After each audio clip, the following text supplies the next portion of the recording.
Matapos ang sunod-sunod na operasyon ng Anti-Cybercrime Group, arestado ang dalawang individual na sangkot sa pagbebenta ng iligal na financial at e-wallet sa social media. Ang pagkakahuli ng sospek ay bunga ng pagsisikap ng Philippine National Police upang mapanagot ang mga taong nasa likod ng mga panloloko gamit ang social media. Patrolwoman Mary Grace Artizuela magbabalita.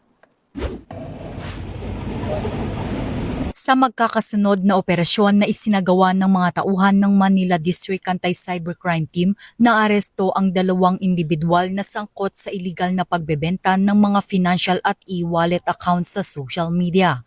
Batay sa ulat, nagsimula ang operasyon matapos matukoy ng mga otoridad ang online na aktibidad ng mga suspect.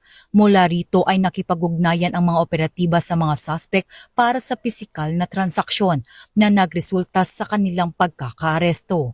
Nahaharap ngayon ang dalawang suspect sa kasong paglabag sa Anti-Financial Account Scamming Act o AFASA na may kaugnayan sa Cybercrime Prevention Act.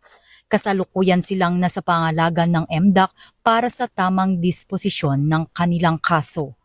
Mula dito sa Campo Crame, ako ang inyong PNN correspondent, Patrolwoman Mary Grace Artizuela, nagbabalita para sa Police News Network, Alagad ng Batas, tagataguyod ng Balitang Pulis.